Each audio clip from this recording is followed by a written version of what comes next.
Olá, pessoal. Esse é o programa Diálogos, uma promoção conjunta do Ateliê de Humanidades e do Instituto para o Fortalecimento da Democracia, que, a partir de hoje, passará a se chamar Instituto Ética e Democracia. É uma satisfação poder conversar com todos e nós vamos hoje ter um convidado muito especial que vai nos ajudar a entender um pouco do mundo atual, que parece hoje em convulsão, como se girasse em alta velocidade, com fatos se acumulando em sucessão frenética e fazendo com que aquilo que era novo ontem perdesse a novidade dias depois.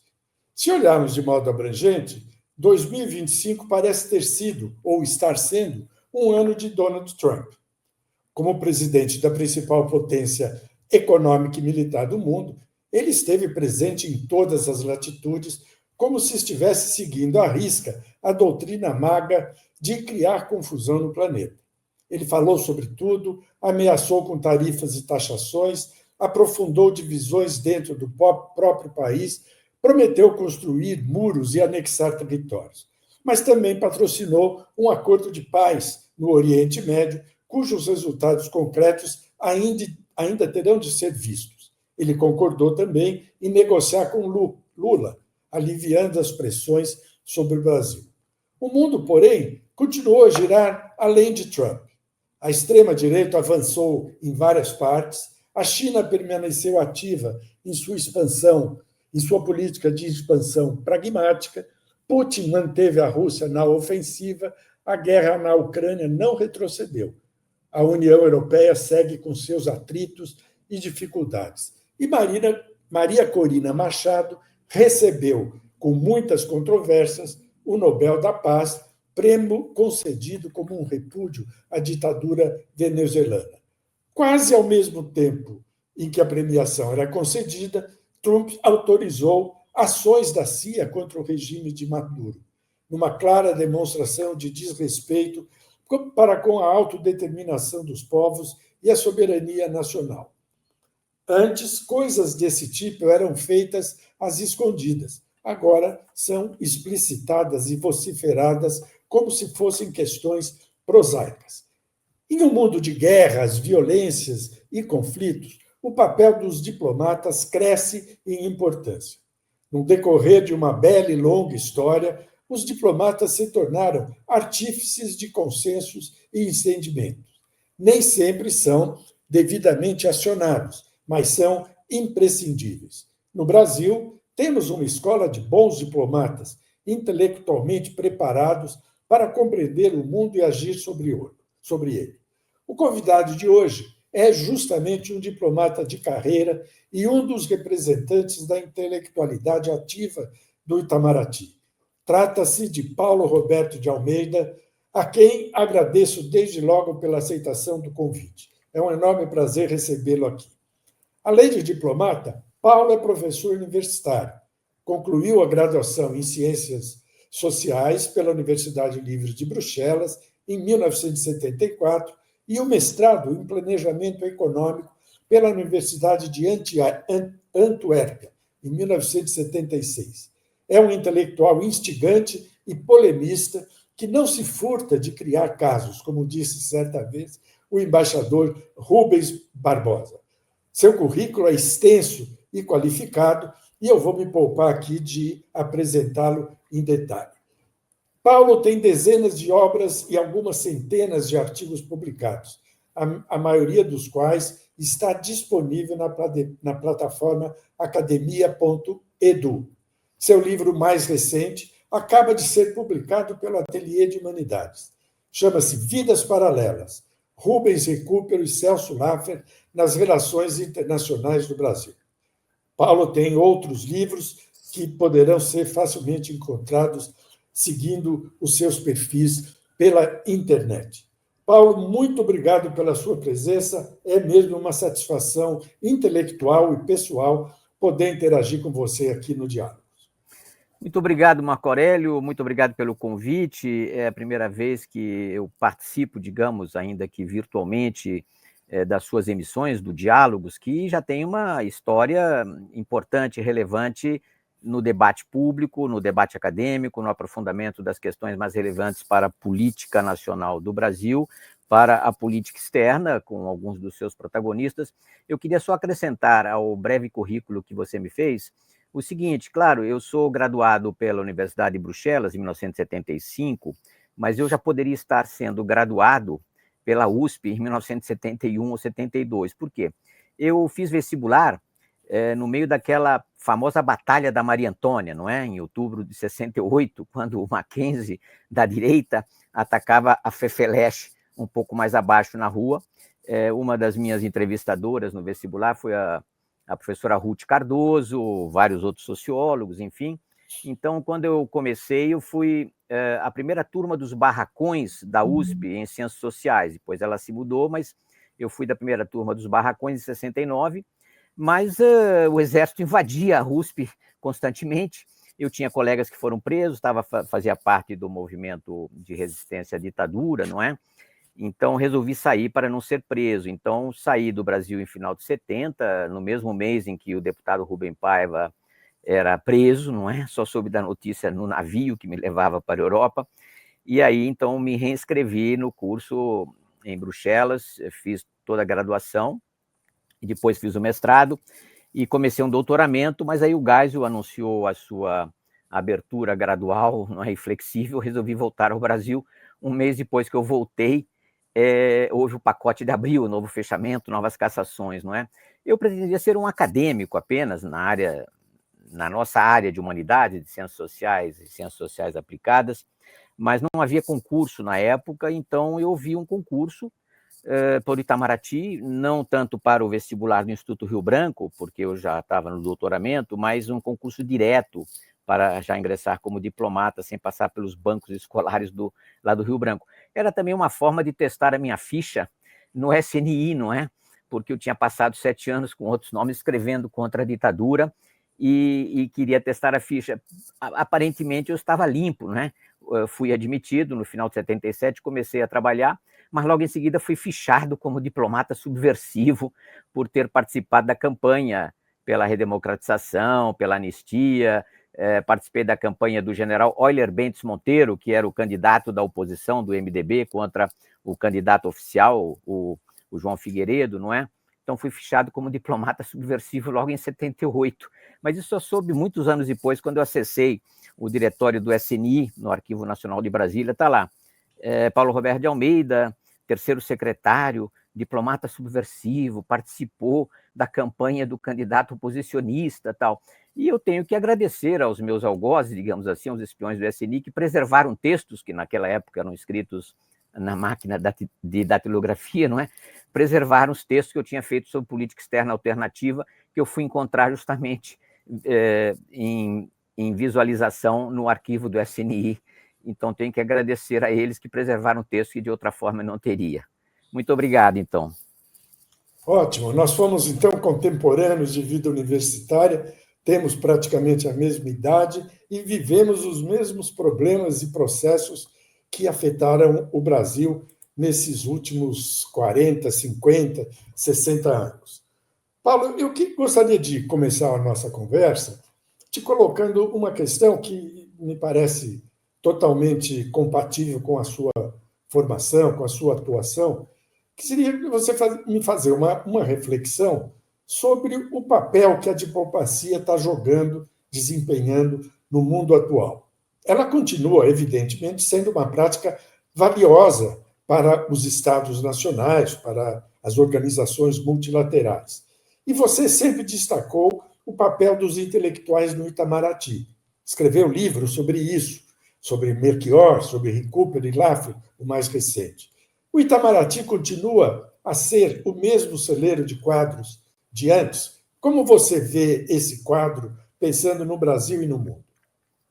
Veja, a diplomacia tem um papel chave para evitar guerras ou para remediar as guerras já iniciadas, não é? E isso faz parte da nossa profissão, da nossa vocação, da nossa expertise, mas nem sempre ela é valorizada, porque os canhões, as armas acabam falando primeiro. Mas se a gente olhar para o mundo, nos últimos séculos, digamos assim, muitos povos, países, estados, impérios, até tribos esparsas, não é? Se relacionam entre si, seja pela guerra e dominação, não é? Ou por relações pacíficas. Tem o intercâmbio comercial, a circulação de visitantes, emigrantes, imigrantes, etc., disseminação de conhecimentos úteis, novas espécies animais e vegetais que são intercambiadas, como mostrou o Jared Diamond no seu famoso livro sobre germes, armas e aço. Técnicas produtivas, aí entram os engenheiros com as suas patentes, que são protegidas atualmente bem mais do que no passado. Enfim, transmissão de novas ideias, costumes, alimentos, né, filosofia e religião. O Raymond Aron, grande liberal, filósofo, digamos, da história, que se tornou também um geopolítico, não é? Tem análises brilhantes sobre as relações internacionais. Ele concentrou a análise dele nas relações entre Estados soberanos em duas figuras emblemáticas e representativas, os soldados e os diplomatas. Eles nunca deixaram de estar no centro das relações entre os povos, ademais de comerciantes, missionários, viajantes, aventureiros, não é? Então, a diplomacia ela é relevante, sempre foi, ainda é, para prevenir guerras, ou se ocorrer algumas, salvo em caso de derrota e submissão total, os diplomatas negociam tréguas, cessar-fogo, negociação de algum acordo de paz, não é? Enfim, tratados de cooperação, intercâmbio comercial, etc. Até os grandes impérios militaristas e expansionistas possuem diplomatas, para justamente poupar esses estados dos custos de uma aventura militar, não é? Em termos humanos, em termos materiais, etc. Nos últimos 250 anos, digamos assim, ou mais ainda, praticamente desde Westfália, no século XVII, as negociações estritamente bilaterais entre estados soberanos deram lugar a encontros mais amplos, não é? Plurilaterais, como em Viena, 1815, quando as primeiras regras quanto a acordos aplicados a vários estados foram desenhadas, ainda que de forma oligárquica, não é? As grandes potências sempre impõem soluções, entre aspas, aos pequenos estados e até às potências médias. Então, o Tratado de Paz, que encerrou a Grande Guerra em Versalhes, em 1919, não é? Depois de muitas negociações, terminou naqueles termos draconianos que a gente sabe para a República de Weimar, né? O Império Alemão já tinha sido desfeito, né? A sucessora do Império Alemão, liderado pela Prússia, enfim. E aí, essa organização que deveria se responsabilizar pela sua aplicação, a Liga das Nações, não foi muito bem sucedida, porque a paz imposta, digamos, à Alemanha de Weimar impunha reparações de mais ou menos 1,5% do PIB durante 40 anos, ou seja, até os anos 60, a Alemanha estaria pagando pelos desastres que ocorreram entre 1914 e 18, não é?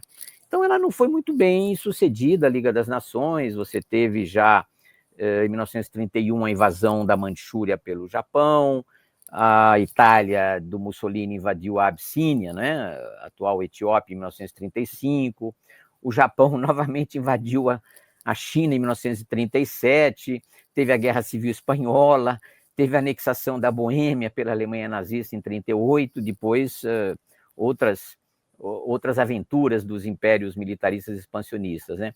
Em todas essas oportunidades, guerras ou tréguas ou acordos de paz, os diplomatas foram mobilizados, não é? Pelos próprios contendores ou pelos mediadores em busca de uma solução pacífica, que nem sempre foi e quase nunca foi efetiva, porque os diplomatas se reuniam em escala reduzida, não é? No Atlântico Norte, em Teherã, Casablanca, Dumbarton Oak, em Yalta, em Potsdam, mas também em escala mais ampliada, como em Bretton Woods, em 44, em Tlatelolco, no início de 45, e finalmente em São Francisco, quando foi assinada a Carta da ONU, não é?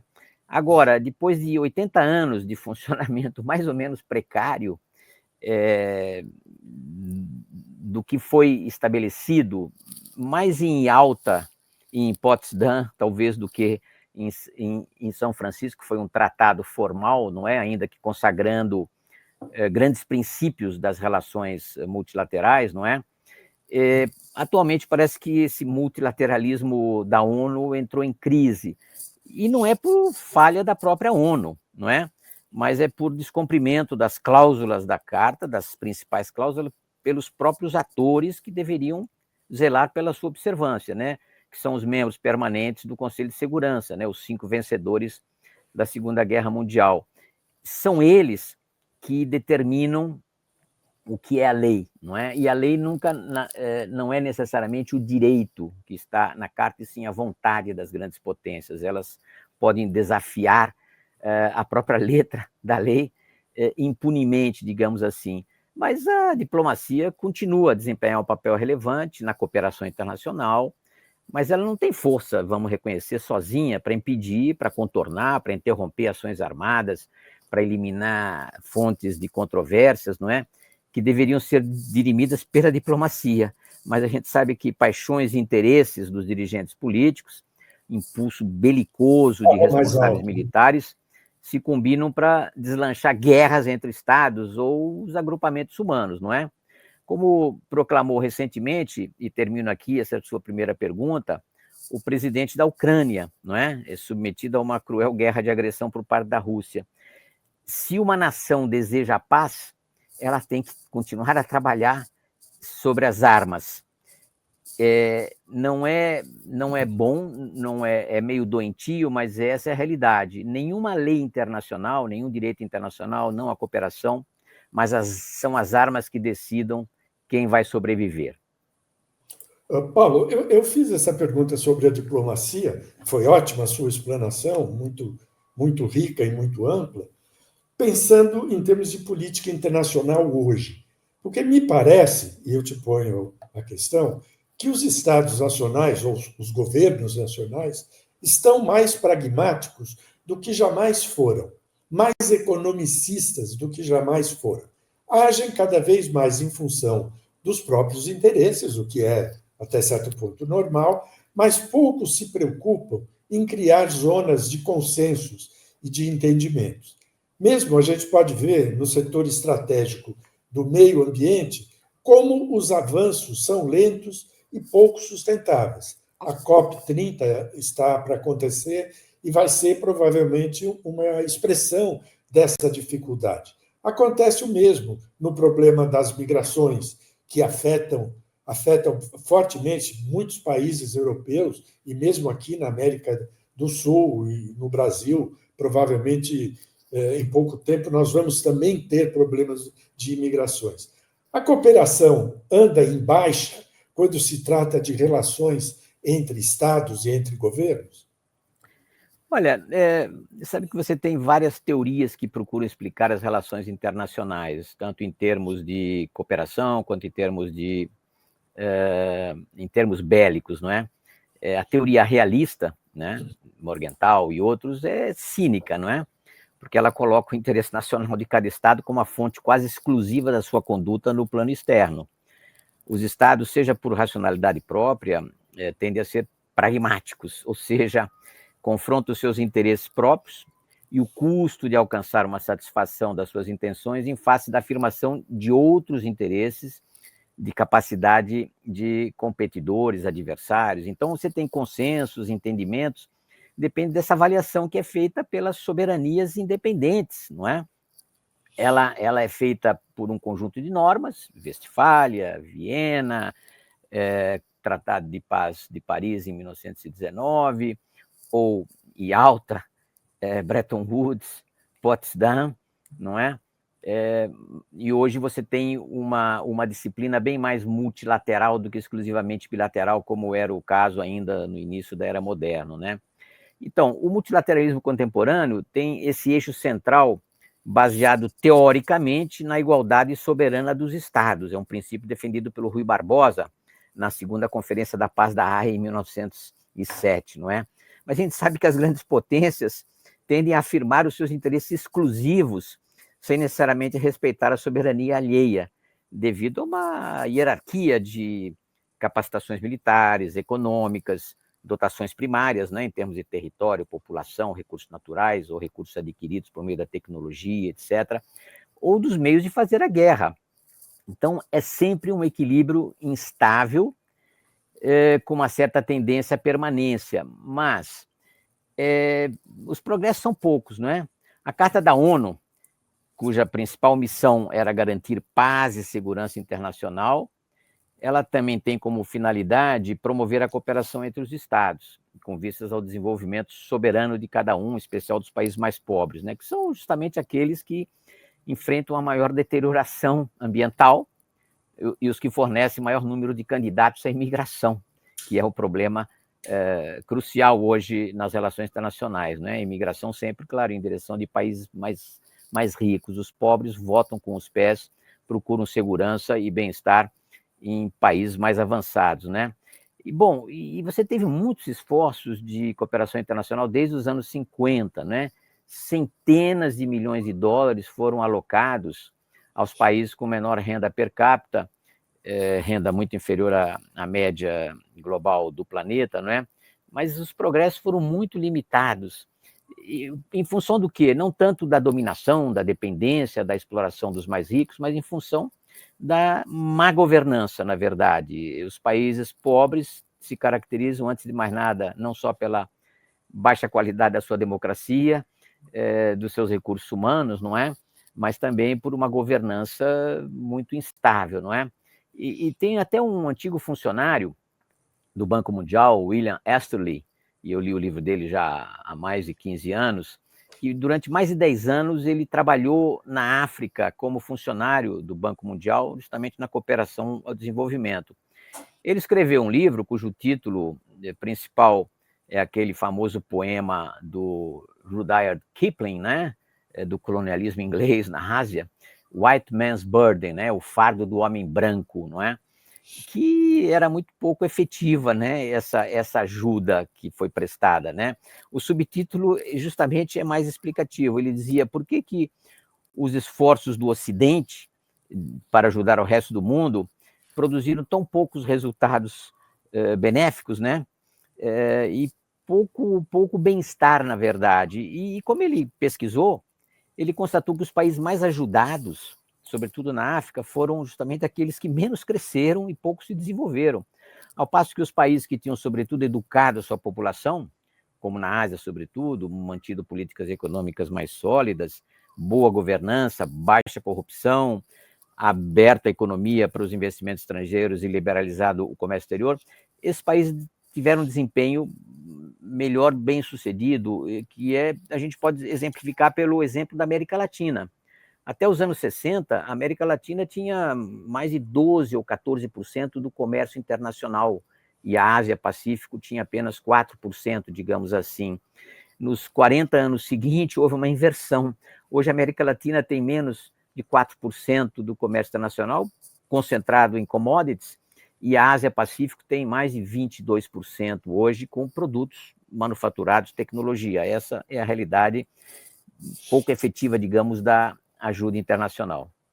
Vamos avançar um pouco para a situação do presente, pensando, em alguma medida, na eventualidade de estar existindo hoje no mundo uma espécie de efeito Trump, né? Uma coisa que tem a ver, evidentemente, não só com a força econômica e militar dos Estados Unidos, mas também com o estilo político do presidente americano, que é uma pessoa errática, falastrão e gosta de criar confusão para se vangloriar das suas próprias atitudes, né? Tendo ele a força que tem, é meio inevitável que ele perturbe um pouco a ordem mundial, especialmente nesse setor da cooperação e da busca de entendimento. Apesar disso, Trump promoveu um cessar-fogo na guerra entre Israel e o Hamas. O que podemos ver nessa operação? Ele diz que está ali construindo ou estabelecendo a paz, mas não se sabe direito o que virá na sequência. Se virá, por exemplo, um Estado palestino, que seria uma forma de transformar a trégua numa paz um pouco mais robusta. Houve uma trégua. Trocaram-se prisioneiros, suspenderam-se momentaneamente os ataques. Se disso nascerá uma paz duradoura, é algo que ainda não dá para ver. O que dá para ver é que essa paz duradoura passará por um processo duro, custoso, e precisará contemplar a criação de um Estado palestino. O espetáculo que Trump está criando dependeu fortemente da resiliência dos palestinos e do repúdio da sociedade civil internacional, bem como de diversos estados. Como você está analisando essa situação no Oriente Médio e, particularmente, o movimento político de Donald Trump? Certamente que o Trump é um falastrão, como você disse, né? Gosta de criar confusão, se colocar no centro do mundo, né? Pedindo um prêmio Nobel da Paz para si próprio, megalomaníaco e um pouco desequilibrado pelo que ele fala, pelas atitudes que ele toma, de não apenas controversas, contraditórias, mas opostas ao sistema internacional. Mas vamos ser claro e recuar um pouco mais antes que ele aparecesse na cena política americana há mais de 10 anos atrás, não é? O sistema internacional já estava em crise, já tinha sido profundamente perturbado, digamos assim, pela ação intervencionista e expansionista da Rússia de Putin, não é? Muito tempo antes que o Trump sequer cogitasse ingressar na política, não é? Ele teve resultados muito duvidosos no setor imobiliário, quebrou várias vezes, não é? Os cassinos de Atlantic City entraram em falência, e justamente o Trump fez 2 visitas à Rússia, antiga União Soviética, ainda nos tempos do Gorbachev, em 1987, se bem me lembro, bem recebido, queria lançar empreendimentos imobiliários, um grande hotel perto da Praça Vermelha, mas não conseguiu na época, não é? Voltou muito tempo depois, voltou, acho que, se não me engano, em 2013, já com a sua nova mulher, e já estamos falando de um regime comandado pelo Putin, né? Que entrou como sucessor do Yeltsin em 1999, em 2000 afirmou o seu poder, trocou a presidência uma ou outra vez com o Medvedev, mas hoje se eternizou na presidência, aparentemente até 1936. Mas o Putin já tinha consagrado um regime consolidado, até um regime cleptocrático, com vários bilionários russos, que eram antigos funcionários do partido, que participaram daquela privatização muito corrupta feita nos anos 90 do Yeltsin. Não é? Tem um livro muito importante de uma antiga sovietóloga americana, Karen Davisha, da Universidade de Ohio, chamado Putin's Kleptocracy, a Cleptocracia de Putin, Quem Manda na Rússia. É um livro muito interessante porque segue a carreira do Putin desde os tempos de Dresden, quando ele era um funcionário da KGB, ou do KGB em Dresden, né? Na Alemanha democrática, ocupada pelo exército soviético, inclusive, e assistiu à queda, à implosão do socialismo em 1989, voltou para a sua São Petersburgo natal e começou a sua carreira, inclusive, com dinheiro que ele desviou do KGB. Criou contas no exterior, em paraísos fiscais, e criou um sistema justamente de aliança, estilo mafioso, com os cleptocratas, né? Quando o Trump voltou à Rússia já, em 2013, eu creio que ele foi induzido pelo KGB, talvez pelo próprio Putin, a ingressar na política, né? Ele participou das eleições de 2016 contra Hillary Clinton, e foi um momento em que justamente o KGB esteve envolvido em revelar a chamada conduta irregular da Hillary Clinton, né, que estava praticamente assegurada de ganhar, penetrou na sua correspondência individual com telegramas oficiais do Departamento de Estado. Ela era secretária de Estado do Obama, e aí, claro, criou-se todo um constrangimento, houve até uma investigação do Congresso americano, da CIA. Justamente, eu acredito que em 2013, o Trump pode ter sido convertido naquilo que se chama, em linguagem de inteligência, num Russian asset, né, num ativo russo. E aí ele participou das eleições de 2016, ganhou, né, por virtudes próprias ou por atuação nas redes sociais, não é? Nós temos várias evidências disso, de mobilização de propaganda em seu favor, e com isso ele se tornou presidente pela primeira vez de 2017 a 2020, quando ele perdeu pela sua conduta, justamente. Então, Então, o Trump é o segundo perturbador da paz mundial, na verdade, porque vamos lembrar que o Putin já tinha intervido na Geórgia em 2008, quando a Geórgia, um presidente próximo ao Ocidente, queria colocar a Geórgia na OTAN, na União Europeia, houve uma invasão da Ossétia do Norte, da Abcásia, não é? E parte do território da Geórgia ainda está controlado por tropas russas. Depois, em seguida, foi a Moldova, e existem tropas russas na Transnistria, né? A Moldova do Norte, que está entre a Romênia e a Ucrânia. Depois, logo em 2014, ele invadiu e tomou anexação e posse ilegais da península ucraniana da Crimeia. Ou seja, antes que o Trump se apresentasse, o Putin já estava mobilizando esforços clandestinos e abertos para refazer, enfim, o que era o Império Czarista, o Império Soviético dos bons velhos tempos, né? Então, esses dois personagens, Trump e Putin, eles constituem uma dupla de desmanteladores do multilateralismo político, o Trump, o Putin mais especificamente, e do multilateralismo econômico, desde algum tempo. O Trump, desde o início do seu governo, mas já no passado, não é? Na sua primeira presidência, ele havia desmantelado o NAFTA, que era o Acordo de Livre Comércio Canadá, México e Estados Unidos, substituído por um acordo tripartite com cláusulas protecionistas para revitalizar, como ele diz, a indústria americana. Não é? Ele quer fazer os Estados Unidos retroceder à segunda revolução industrial, do petróleo, do carvão, do motor à explosão, da eletricidade, enfim. E ele acaba de desmantelar com o sistema de nação mais favorecida, que não é nem do GATT, que tem 80 anos, não é? GATT 47, mas a cláusula de nação mais favorecida é um princípio velho que vem desde a Idade Média, que foi sendo utilizado nos acordos comerciais de maneira limitada, condicional, recíproca, e depois foi multilateralizado no GATT 47. Simplesmente ele ignora tudo isso, ou por ignorância própria, ou por vontade de prevalecer a arrogância americana, ele está desmantelando o sistema multilateral de comércio, não é? É como se isso fosse obstar à ascensão irresistível da China, não é? Que já foi a maior potência planetária do mundo econômico, pelo menos, até o século XVIII, depois ela decaiu, mas ela voltou à cena desde o seu ingresso na OMC em 2001, não é?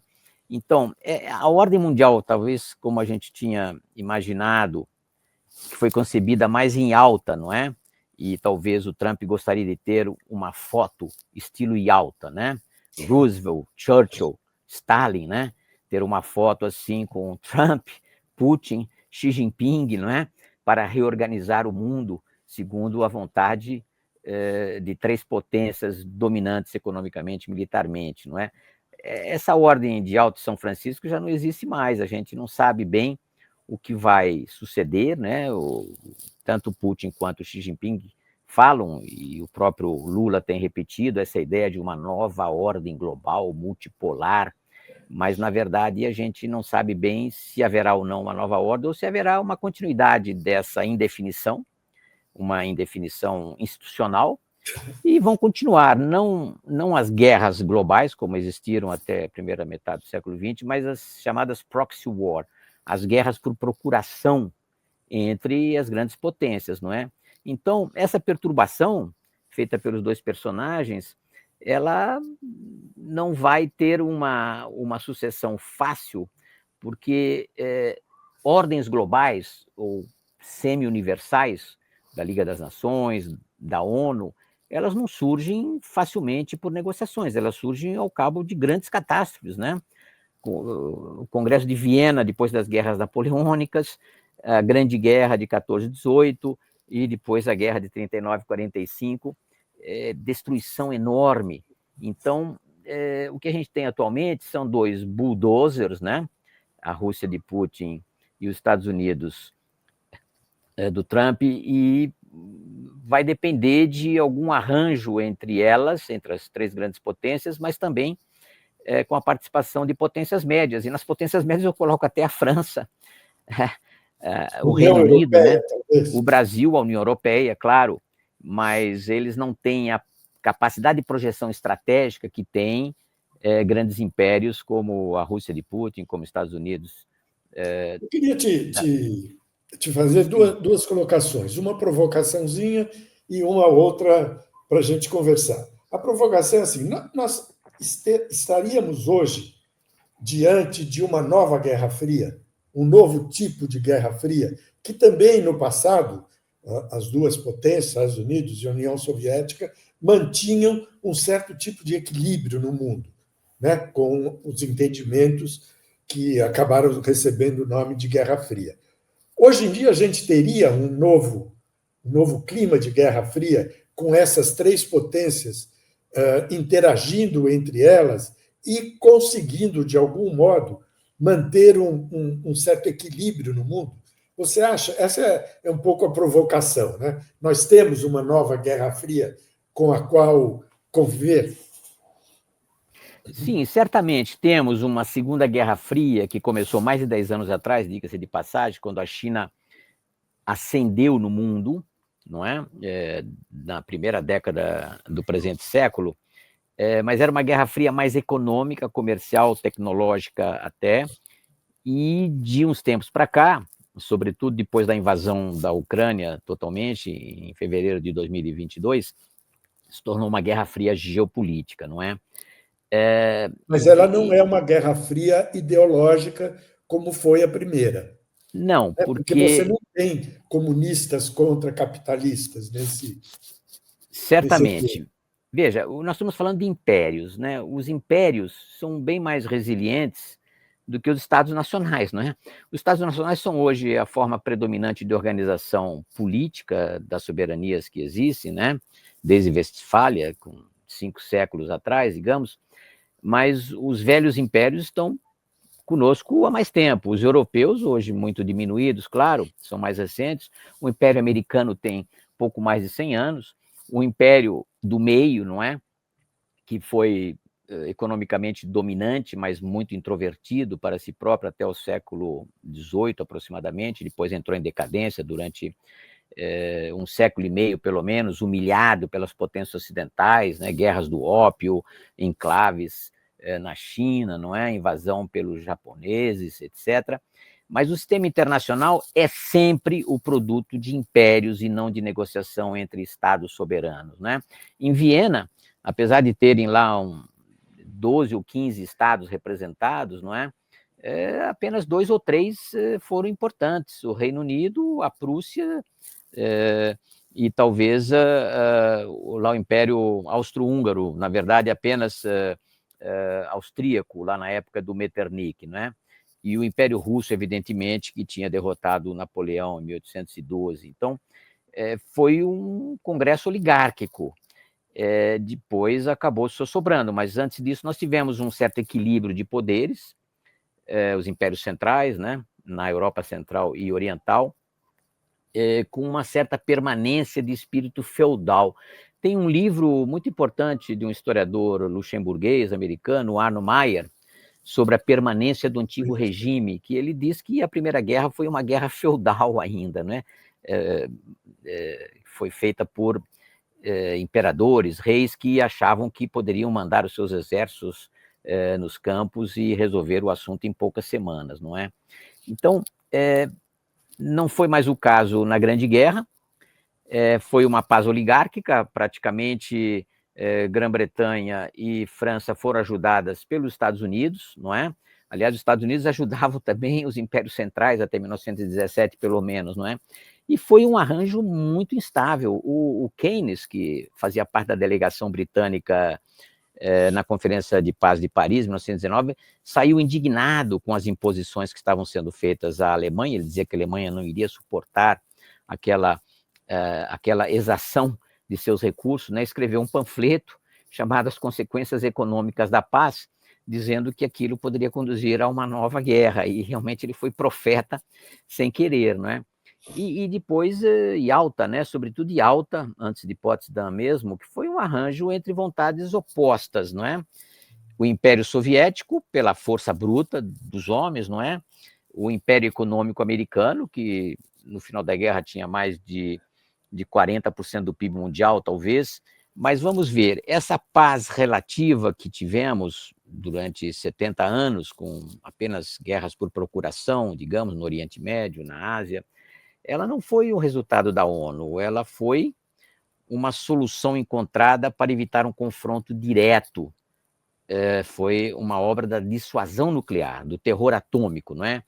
E diga-se de passagem que os 5 membros permanentes do Conselho de Segurança não são por deterem a arma atômica, porque São Francisco foi assinado em junho de 45, quando os Estados Unidos ainda estavam testando a sua primeira arma atômica no deserto do Arizona ou do Novo México, enfim, e só em agosto que foi revelado esse poderio enorme no bombardeio de Hiroshima e Nagasaki. A União Soviética só se tornou atômica, digamos assim, em 49, 4 anos depois, não é? A Grã-Bretanha nos começo dos anos 50, com a ajuda americana, e China e China e França, que são os outros 2 membros do Conselho de Segurança e potências nucleares, só se tornaram nucleares, na verdade, no início dos anos 60, e nunca fizeram parte, até os anos 90, do famoso Tratado de Não Proliferação Nuclear, não é?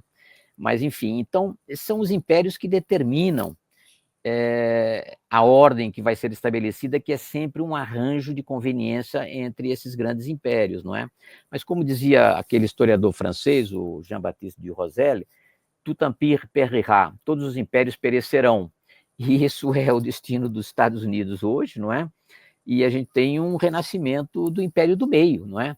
Império do Meio, hoje República Popular da China, mas antes República da China, não é? Desde 1910, 11. Ela é um Estado comandado por um partido leninista, mas é um capitalismo com características chinesas, não é? Tem um livro, aliás, muito bom, de um sociólogo, colega nosso, Giovanni Arrighi, não é? Adam Smith vai a Pequim. O livro é muito bom, mas o título é totalmente errado. Não foi o Adam Smith que foi a Pequim, e sim a China que foi para a Escócia e aprendeu, digamos, o segredo de uma integração à economia mundial, não é? O Partido Comunista hoje, ele faz parte daquele espírito do Império do Meio que era o mandarinato, não é? Ou seja, tecnocratas. É um Estado weberiano, já era na era imperial, do Império do Meio, né? Hoje é um império racional, carismático, de governança, né? De tipo quase weberiano, digamos assim, que funcionou durante 1000 anos na versão anterior, depois teve a sua decadência, mas o PCC hoje, o Partido Comunista Chinês, ele é uma escola de mandarins modernos, não é? Os tecnocratas que comandam e são muito engenheiros, eles precisam ler muito mais o Peter Drucker, de administração, do que o Karl Marx, não é? E a questão de Taiwan não é a mesma coisa que a Ucrânia, do ponto de vista da Rússia, ou que a América Latina para o Império Americano ou hemisférico, não é? Taiwan não entra nesse molde do expansionismo militarista imperial, não é? É uma reestruturação do antigo Império do Meio, que já tinha o Xinjiang, o Cazaquistão chinês, conquistou o Tibete nos anos 50, Hong Kong foi conquistado à força, Macau também, a despeito dos acordos que garantiam aos 2 territórios uma certa autonomia pelo seu sistema político e econômico até os anos 40 desse século, não é? E só falta Taiwan, né? A ilha de Formosa, que os portugueses frequentaram e deram nome, não é? Mas vamos ser muito claros, Taiwan nunca pertenceu à jurisdição da República Popular da China. Por quê? Ela foi conquistada pelo Japão em 1870, devolvida à República da China em 1945, ficou meio ignorada até 49, quando Chiang Kai-shek teve que se refugiar lá. Então, Taiwan é apenas digamos, uma espécie de acabamento do Império do Meio que o Xi Jinping gostaria de fazer até 2027, ao final do seu 3º mandato, para reconstruir o Império Chinês como um primus inter pares. E o Império Chinês não é um império expansionista militarista como foi a Rússia czarista, como é a Rússia atual do Putin, ou como os Estados Unidos, que é mais um império do livre comércio, dos investimentos, da dominação tecnológica, não é? Então, o imperialismo atual, ele realmente está contestado, não temos ainda uma arquitetura para o funcionamento desses novos arranjos imperiais, mas a gente tem um mundo indeciso, e temos dois bulldozers, como eu disse, né? A Rússia de Putin e Estados Unidos de Trump, e a China aguarda pacientemente a sua vez. Não que ela queira conquistar o mundo, ser um novo hegemon mundial, mas ela não quer mais voltar a ser humilhada como ela foi pelo Ocidente durante um século e meio. A gente tinha no Brasil, desde a era portuguesa, aqueles acordos desiguais, não é? Os tratados de 1810, a renovação de privilégios comerciais até 1844, né? Esses tratados terminaram para o Brasil no início do Segundo Império, justamente em 1844, por uma nova tarifa que acabou com aqueles antigos tratados desiguais, extraterritorialidade, mas para a China, eles continuaram um século a mais. E só foram terminados em 1943, quando o exército japonês tentava controlar toda a China, e Estados Unidos e Grã-Bretanha, que se instalaram em Chongqing, a capital da República da China, no interior, em luta contra o Japão. O Mao Tse-tung também recebeu até ajuda dos americanos e ingleses, não é? Só porque você tinha que preservar ainda alguma esfera de autonomia ocidental na Ásia Pacífica e no Índico, não é? A China estava sendo dominada por 800 mil soldados japoneses, não é? Se ela se rendesse ao Japão, fizesse um armistício, uma trégua, você teria japoneses invadindo a Índia, Nova Zelândia, Austrália, talvez, não é? Então, ela teve essa importância e daí ela recebeu um cargo no Conselho de Segurança. Bom, Paulo, uma questão que fica evidente em tudo que você falou, nessa nossa conversa aqui, é que nesse mundo de hoje, em que há tudo isso que você mencionou, o desafio para a política externa e para as diplomacias se agigantou, né? E particularmente para os países que não são potência, né? Claro que os países que são potência também enfrentam desafios na política externa, mas para um país como o Brasil ou os países da América do Sul, o desafio é muito grande. Como você vê o Brasil se comportando nesse cenário? Você escreveu recentemente, num texto que eu li, em que você estima que o Brasil continuará aderindo à sua tradicional autonomia decisória em matéria de política externa, né? Procurando navegar, digamos assim, entre as grandes potências. Você continua vendo assim? Há indícios de que o quadro brasileiro caminhará nessa direção? Sim e não. Veja, eu acredito que o Brasil, como potência média, todos reconhecem o Brasil como potência média, a começar pelos próprios diplomatas, pelos empresários, pelas elites brasileiras, digamos. Os outros países reconhecem o Brasil como potência média, mas eu evito de falar que o Brasil está fazendo isso ou aquilo no plano externo, ou que a diplomacia brasileira atua assim ou assado, porque eu não acredito que atualmente, e aqui eu coloco o Brasil desde o início do presente século, desde 2003 particularmente, não é?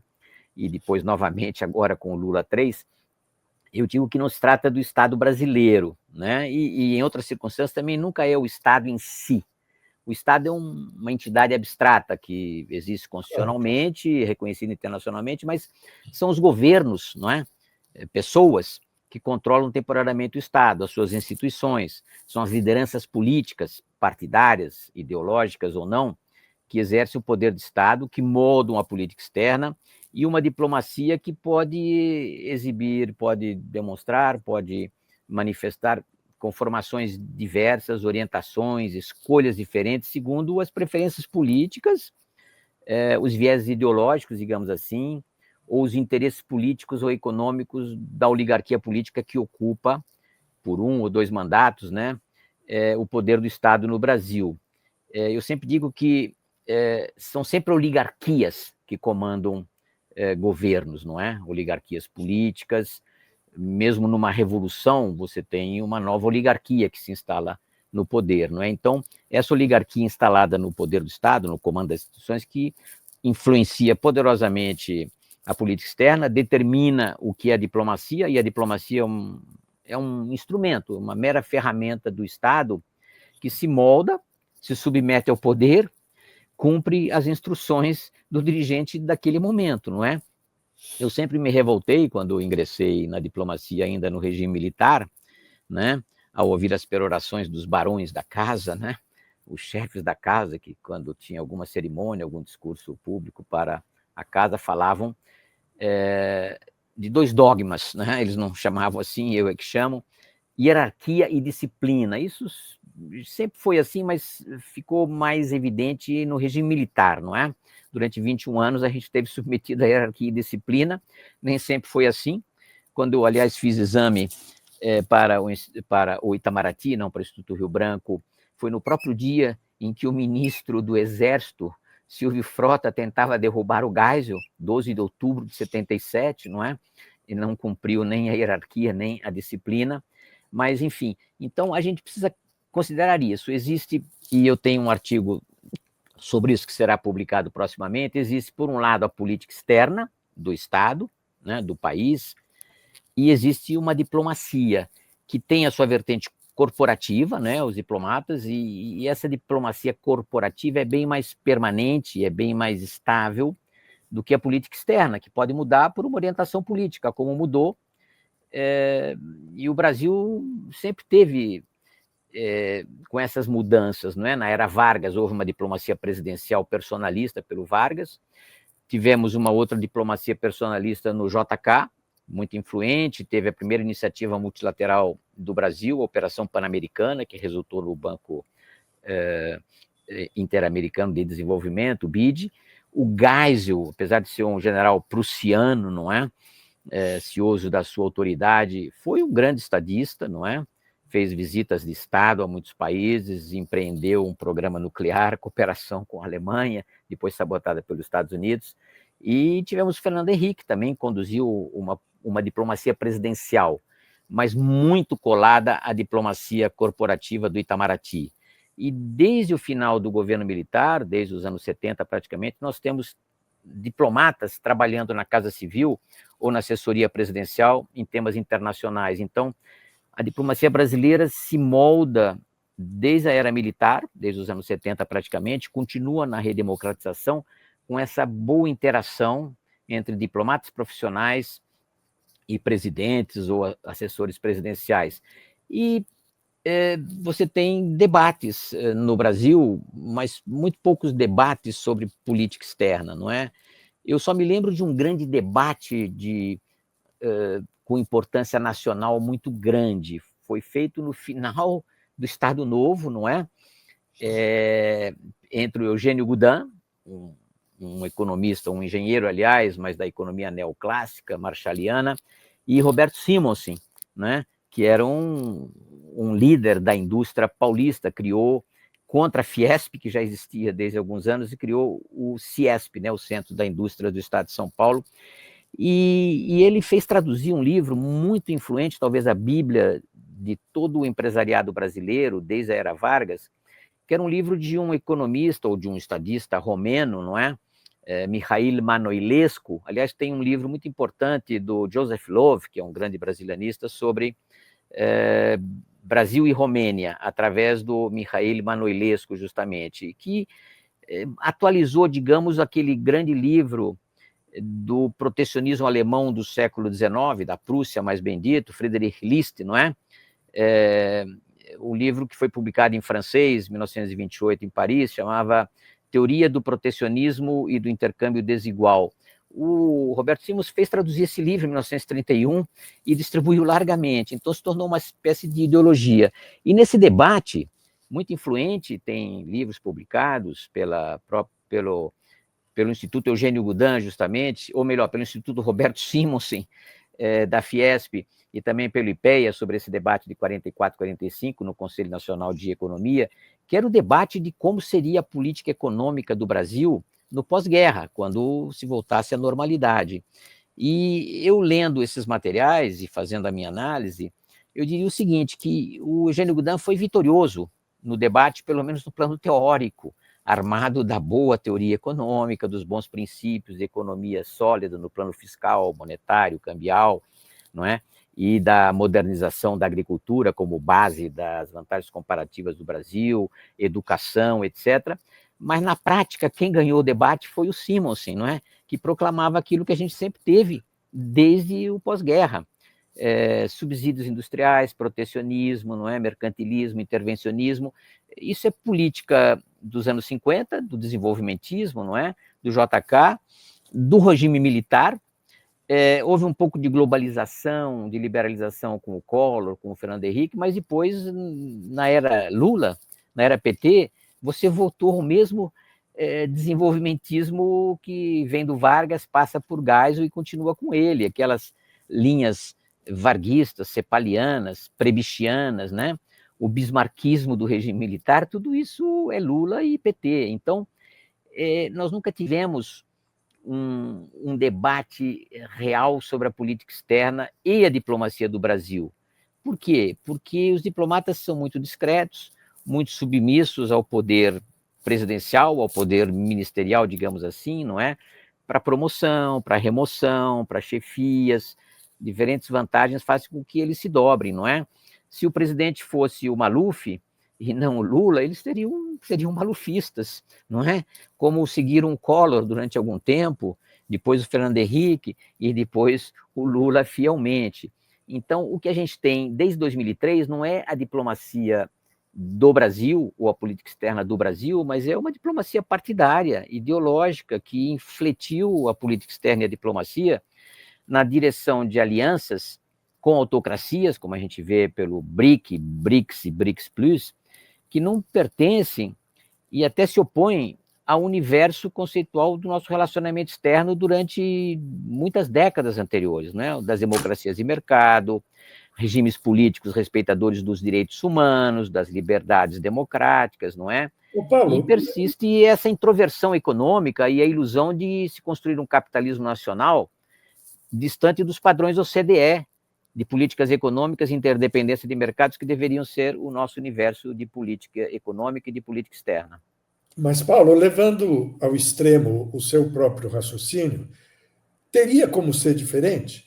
Porque se os governos são o que são e os diplomatas seguem os governos por vários motivos, alguns dos quais você apontou muito bem, teria como ser diferente? Ou seja, você tem um governo de padrão A com uma política externa de padrão B ou C, ou diferente do que ele, governo, estabelece como metas nacionais. Eu não vou forçar a sua resposta, porque você já disse várias coisas aí que são bem esclarecedoras, mas eu acho que o problema que nós temos hoje, e com isso eu vou começar a encerrar aqui o nosso papo, é que não se debate nada no Brasil. Não só a política externa, como outras políticas também. E isso não é um problema, digamos assim, exclusivamente do governo. Eu acho que nós estamos hoje no Brasil com uma opinião pública muito paralisada e com uma intelectualidade muito submissa, muito acomodada, digamos assim, às suas carreiras acadêmicas. Nós temos poucos intelectuais públicos que escrevem, que atuam, que chamam o debate, né? E os partidos políticos, que não fazem nada para melhorar esse quadro, né? Então, olhando para frente, eu não consigo ver como que a gente conseguiria ter uma situação diferente, uma política externa que refletisse os melhores valores e as melhores promessas de uma intelectualidade progressista e democrática, se o governo não aceitar os padrões estabelecidos por essa intelectualidade política, vamos dizer assim, progressista, democrática, o nome que a gente quiser dar a isso, né? E pensando nesses termos, eu te formulo uma última questão para a gente fechar aqui essa belíssima conversa. Como é que você está vendo o futuro, Paulo? Tanto em termos do Brasil como em termos do mundo, em poucas palavras, porque aí a discussão é algo que não tem fim, né? Bom, vamos ver o seguinte, como eu disse, todos os governos são oligarquias, né, que dominam o poder, mesmo nas revoluções, como eu disse, ou nas eleições. Você tem uma nova oligarquia que chega no poder e molda a política econômica, as políticas macroeconômicas e setoriais, a política externa é uma delas, e comanda a diplomacia. A diplomacia não é independente, como os soldados têm que obedecer ordens do comandante em chefe, não é? Que no nosso caso é presidente. Agora, o que faz muito mal, digamos, a estabilidade institucional e a credibilidade das políticas nacionais e da política setorial no plano externo é o personalismo, não é? Vamos voltar para essa questão do personalismo sem falar do Império, não é? Tivemos alguns grandes próceres na diplomacia, Visconde do Uruguai, Visconde do Paraná, o Visconde do Rio Branco, o pai do Barão, mas vamos fixar no Império, né? Ou melhor, na República. Na República você teve a Era Vargas, um breve período de 15 anos, como chamou o Getúlio Vargas, e foi uma diplomacia personalista também. Apesar de que Oswaldo Aranha soube trazer o Brasil para as boas alianças, não é? Mas foi muito difícil, porque o Vargas nomeava pessoalmente sucessores, seus amigos fiéis para as grandes embaixadas, não é? Se correspondia diretamente com esses embaixadores nas grandes capitais, não passava pelo Itamaraty, tem toda uma correspondência paralela de política externa, no CPDOC, por exemplo, que não passou pelos canais oficiais. Então, ele determinava muito da política externa nesse contato direto com os seus embaixadores, não é? Isso não se manteve já na República de 46, com o Instituto Rio Branco, que já não permitia mais gente entrando pela janela, não é? Sem concurso, que começaram, aliás, a ser feitos no DASP desde 38, mas o Itamaraty ganhou um monopólio do recrutamento, do treinamento, do aperfeiçoamento dos diplomatas a partir de 1946 pelo Instituto Rio Branco. Mas você também teve diplomacia presidencial. Fernando Henrique fez muita diplomacia presidencial, o JK antes fez, não é? O Geisel fez. E quando a diplomacia presidencial se torna muito personalista, isso é muito ruim. Eu sou um dissidente desses dogmas, né, da hierarquia e disciplina, e sempre discuti muitas coisas na carreira. Aliás, não sei se você sabe, eu não tive nenhum cargo na Secretaria de Estado durante os 13 anos e meio do governo petista. De 2003 a 2016, no impeachment da Dilma, eu não tive nenhum cargo na Secretaria de Estado. Eu fiquei na biblioteca grande parte do tempo escrevendo meus livros. Por quê? Porque eu havia escrito alguns textos de caráter puramente acadêmico, né, sobre a política externa do PT, antes que ele chegasse ao poder, aliás, e depois eu contestei algumas ideias da política externa e da diplomacia lulopetista, e por isso eles me excluíram. Enfim, me fizeram até um favor, porque eu desenvolvi mais a minha vertente acadêmica, não é? Mas vamos voltar para a questão relevante na política externa brasileira, que é a da autonomia decisória. Essa é a base tradicional da nossa política externa, desde o Império, né? Desde que a gente brigou com a Grã-Bretanha, nos opusemos aos Estados Unidos em algumas vezes, com a Argentina, não é? E, sobretudo, na Primeira Guerra Fria, a gente teve uma certa autonomia decisória, ainda que a gente fizesse parte daquilo que se chamava de Ocidente cristão, não é? E aderíamos ao anticomunismo da Primeira Guerra Fria. Mas vamos ver agora o Lula, na sua última aparição multilateral, que é o seu discurso na Assembleia Geral em setembro, não é? O que ele disse exatamente? E eu recolho aqui e leio um pequeno trecho do seu discurso, que está logo no começo, não é? Ele lamenta que o multilateralismo está diante de uma nova encruzilhada, e abro aspas, a autoridade desta organização, da ONU, está em xeque. Assistimos à consolidação de uma desordem internacional marcada por seguidas concessões à política do poder. Atentados à soberania, sanções arbitrárias, intervenções unilaterais estão se tornando a regra. Existe, continua Lula, um evidente paralelo entre a crise do multilateralismo e o enfraquecimento da democracia. O autoritarismo se fortalece quando nos omitimos frente a arbitrariedades.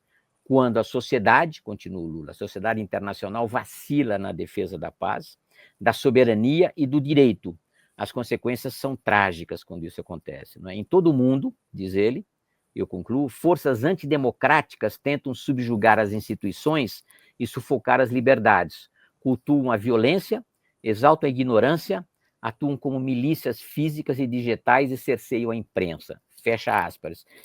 Essa parte do discurso dele, logo no início, foi feita pelo Itamaraty. É o bullshit tradicional do Itamaraty, os grandes conceitos, não é? Agora, é uma ironia, se você pensar, e talvez houve uma desatenção dos assessores presidenciais no Palácio do Planalto em relação a essas frases, que são de senso comum para nós, diplomatas, expressam conceitos usados, até abusados, né, que são repetidos em todos os pronunciamentos feitos pelos chefes da casa, nos discursos do Itamaraty, pois todas essas frases que o Lula pronunciou lá na ONU, em primeiro lugar, elas expressam uma condenação virtual das contravenções contra o multilateralismo atual, que confronta a paz e a segurança internacionais, e todas elas se aplicam inteiramente, totalmente, cabalmente à guerra de agressão da Rússia contra a Ucrânia, não é? Sendo que Lula, em nenhum momento, ousa mencionar a guerra de modo claro, uma guerra de agressão contra os princípios da ONU, e certamente não aponta o seu responsável, não é? É uma ironia, talvez eles não tenham percebido que os diplomatas que fizeram aquelas frases, não é, estavam transmitindo o nosso conceito de diplomacia tradicional da diplomacia corporativa. Agora, o que o Lula diz no mesmo discurso sobre a Ucrânia? Não é? Ele não fala de guerra de agressão, não fala da Rússia, nem nada. Na guerra da Ucrânia, diz ele, todos já sabemos que não haverá solução militar. Não é? O Trump, às vezes, acha que talvez tenha que haver uma solução militar, como a gente viu recentemente. Mas ele diz o seguinte, o recente encontro no Alasca, é o encontro que tivemos há poucas semanas entre o Putin e o Trump no Alasca, continua o Lula, despertou a esperança de uma saída negociada. É preciso pavimentar caminhos para uma solução realista. Isso implica, e prestem atenção no que ele diz, isso implica levar em conta as legítimas preocupações de segurança de todas as partes. Ele não diz quais são essas partes, e não diz porque as legítimas preocupações de segurança têm que ser de todos e não divididas entre o agressor e o agredido, não é? Ele continua, a iniciativa africana e o grupo de amigos da paz, criado por China e Brasil, podem contribuir para promover o diálogo. Fecho aspas. Ora, todas essas frases agora sobre a Ucrânia, né, em geral, não é?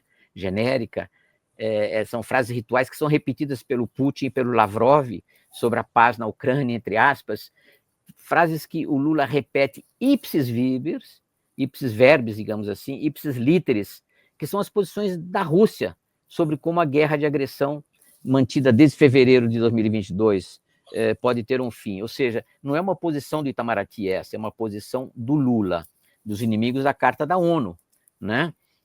Daqueles que apoiam a ofensiva russa contra a OTAN, contra o Império Americano, né? E são posições que o Lula já exibia desde os seus primeiros mandatos, sem guerra de agressão da Rússia contra a Ucrânia, mas desde a campanha presidencial, em 2022. Ele dizia que a Ucrânia precisava ceder território se ela quisesse de verdade a paz. Ou seja, ele imputava a responsabilidade igual ao Putin e ao Zelensky pela guerra, e ele queria que ela terminasse por um contrato entre dois contendores, como se eles fossem equivalentes, né? Eu imagino o que devem pensar os militares brasileiros, ou mesmo os meus colegas diplomatas, né? Personagens aronianos, digamos assim, no caso hipotético de uma invasão do território brasileiro por uma potência estrangeira, né? Como os militares paranoicos muitas vezes falaram em relação à internacionalização da Amazônia, entende? Então, veja, nós estamos realmente num momento de indecisão, de incerteza. Do ponto de vista do Trump, é um caos, na verdade, não é nem incerteza, é um caos, porque ele vai e volta em posições, movimentos aleatórios, não é? E esse grande jogo geopolítico, como já houve em outras épocas, né, no final do século XIX, nos anos 30, e hoje atualmente voltou esse clima de anos 30, digamos, esse jogo geopolítico está muito acima da capacidade do Brasil, material, física, econômica, financeira, tecnológica, da nossa diplomacia, inclusive, e a gente não tem condições de intervir, de pesar de um lado para o outro nesse grande embate entre as grandes potências. Na verdade, duas de um lado, né, aliança sem limites entre o Xi Jinping e o Putin, e os Estados Unidos de outra, e isso ainda na era Biden. A gente não sabe o que o Trump vai fazer, porque ele justamente hoje falou que conversou com o Putin, né, por telefone, combinou um encontro na Hungria, né, que é o único país da União Europeia que apoia abertamente o Putin, não é? Então, a gente tem muitas dúvidas sobre como é que vai caminhar a nossa diplomacia, se a gente vai conseguir restabelecer a nossa antiga autonomia decisória, se a gente vai conseguir mantê-la nessas fricções entre os impérios, né, nessas disputas entre as grandes potências, e porque todas as declarações, gestos do Lula, desde 2022, demonstram que ele já escolheu o campo da política externa do Brasil, e ele arrastou a diplomacia com ele. E claro que todo o PT, não é? Nessa linha da nova ordem global multipolar que o Lula já falou várias vezes, assim como o Putin e o próprio Xi Jinping, não é? Que é uma ordem global que nunca foi definida, não é? Que é identificada a um tal de sul global, que é uma verdade inexistente, não é? Porque não existe sul global, é uma entidade diáfana, não é? A gente sabe, se a gente quiser falar com o Império Americano, sabe para onde telefonar, com o Império Russo, a gente sabe para onde telefonar, para a União Europeia, mas se a gente quiser falar com o sul global, a gente telefona para quem? Não tem, não é? Nunca foi discutido com a sociedade brasileira, com acadêmicos, com elites empresariais, uma postura externa do Brasil. O que a gente tem é um personalismo muito exagerado dentro da diplomacia presidencialista, o que eu acho muito ruim. Eu sempre achei que encontros de cúpula são bem-vindos, e nessa era digital eles se encontram virtualmente, inclusive, mas as viagens são muito facilitadas, mas são muito perigosos. Encontros de cúpula, os presidentes, chefes de Estado, às vezes os chefes de governo, muitas vezes não estão preparados para entrar em acordo, em resoluções, porque são homens de política interna. A política externa ocupa uma parte pequena, não é? Então, a gente não tem nenhuma luz nesse fim de túnel dessa Segunda Guerra Fria, e a gente não sabe como é que vai terminar, não é?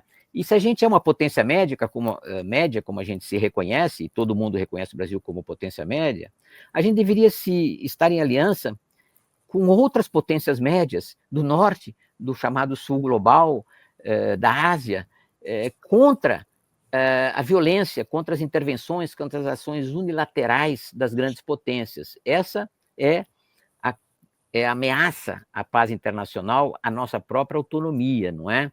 Nós temos uma grande potência militar euroasiática que quer retomar o controle no seu entorno imediato, não é? Taiwan.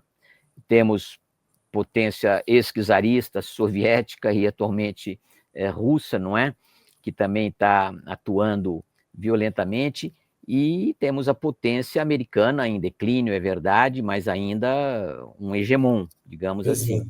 Então, o que eu acho é que a gente precisaria ter uma política externa não partidária, uma diplomacia não ideológica, para defender os interesses nacionais do Brasil, sem se envolver nessas diatribes, nessas querelas das grandes potências. Eu acho que a gente tem que fazer política externa e diplomacia retornar aos eixos tradicionais.